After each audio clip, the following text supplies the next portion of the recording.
সবাইকে 5 minute education আপনাদের সবাইকে স্বাগতম। আজকে আমরা নেমাটোসিসের প্রকারভেদ সম্পর্কে আলোচনা করব। নেমাটোসিস প্রকারভেদ একটি ক্ষিপ্ত সূত্রকের বৈশিষ্ট্যের উপরে ভিত্তি করে বিজ্ঞানী বার্নার 1965 সালে নিডারিয়া জাতীয় প্রাণীদের দেহ থেকে মোট 23 ধরনের নেমাটোসিস শনাক্ত করেছেন। এর মধ্যে নিম্নোক্ত 4 ধরনের নেমাটোসিস হাইড্রা পাওয়া যায়। এক হচ্ছে স্টিনোটিল বা পেনিট্র্যান্ট। 4 ধরনের নেমাটোসিসের মধ্যে এগুলোই বৃহত্তম। স্টিনোটিল বা পেনিট্র্যান্টের হাইড্রার 4 ধরনের নেমাটোসিসের মধ্যে এগুলো হচ্ছে বৃহত্তম। এদের সূত্রক লম্বা বিশিষ্ট হয়ে থাকে, শীর্ষ উন্মুক্ত, প্রশস্ত, বাটগুলো প্রশস্ত থাকে এবং তিনটি তীক্ষ্ণ বার্ব থাকে। 3টি বড় তীক্ষ্ণ বার্ব ও 3টি সারি সপালিকার সাজানো ক্ষুদ্র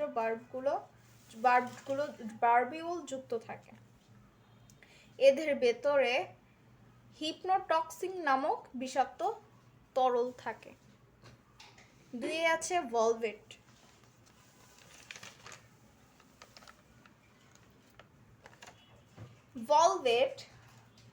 এগুলো অপেক্ষাকৃত ছোট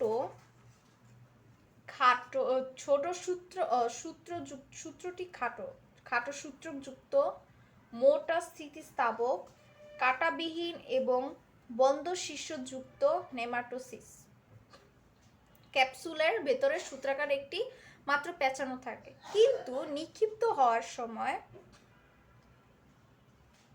কিন্তু যখন নিক্ষিপ্ত থাকে নিক্ষিপ্ত হওয়ার সাথে সাথে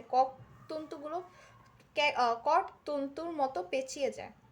তো এটি প্রথমে খাটো সূত্রাকার যুক্ত মোটা স্থিতিস্থাপক কাঁটাবিহীন এবং বন্ধ শীর্ষযুক্ত নেমাটোসিস অবস্থায় থাকে। তারপর ক্যাপসুলের ভিতরে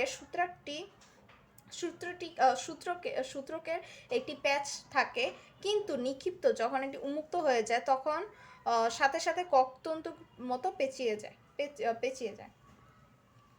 তারপর হচ্ছে এটি শিকার কিংবা কোনো বস্তুকে আঁকড়ে ধরতে সাহায্য করে। তারপর 3 নাম্বার হচ্ছে স্টেপটোলিন গ্লুটিন্যান্ট। এর সূত্রক লম্বা,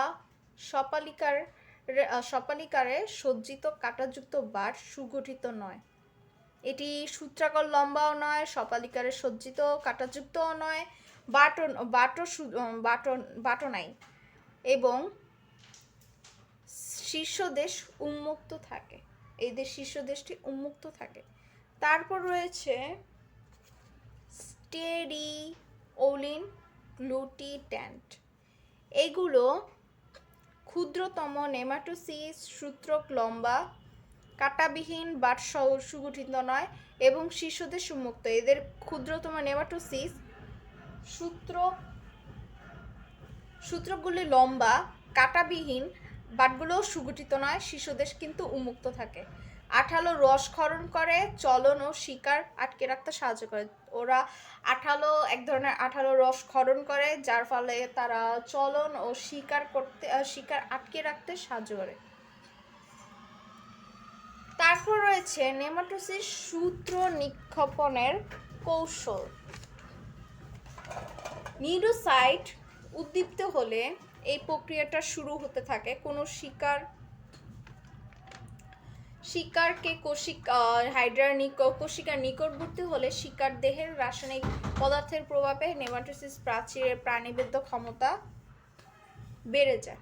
আমি এখানে খুব সংক্ষেপে এখানে দেখিয়ে দিয়েছি। প্রথমে শিকার উপস্থিতি থাকে, তার পানি প্রবেশ করে, তারপর অবিস্রাবণিক চাপ বৃদ্ধি করে, তারপর নিডোসিল স্পর্শ থাকে, তারপর অপারকুলাম উন্মুক্ত হয়ে যায়।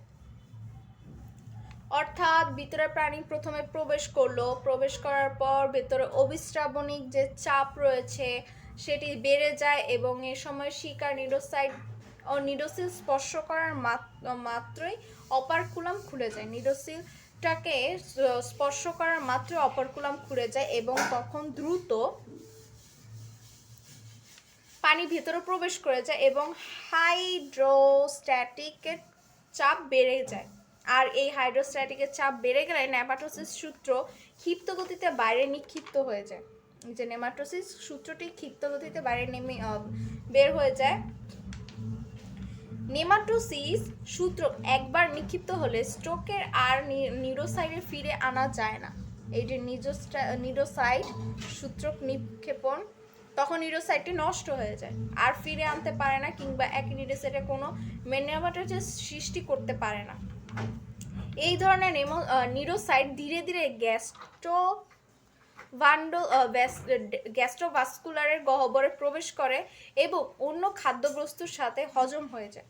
অন্য 48 ঘন্টার পর অন্য বস্তুর সাথে হজম হয়ে যায় এবং 48 ঘন্টার মধ্যে নতুন নিউরোসাইট প্রতিস্থাপন হয়ে যায়। এই পুরো প্রক্রিয়াটাই হচ্ছে নেমাটোসিসের সূত্রকের নিক্ষেপণের কৌশল।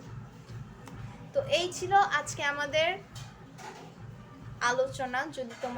যদি আমাদের এই ভিডিওটি তোমাদের ভালো লেগে থাকে তাহলে লাইক দিবে, কমেন্ট সেকশনে গিয়ে জানাবে এবং আমাদের চ্যানেলটি সাবস্ক্রাইব করবে। ধন্যবাদ।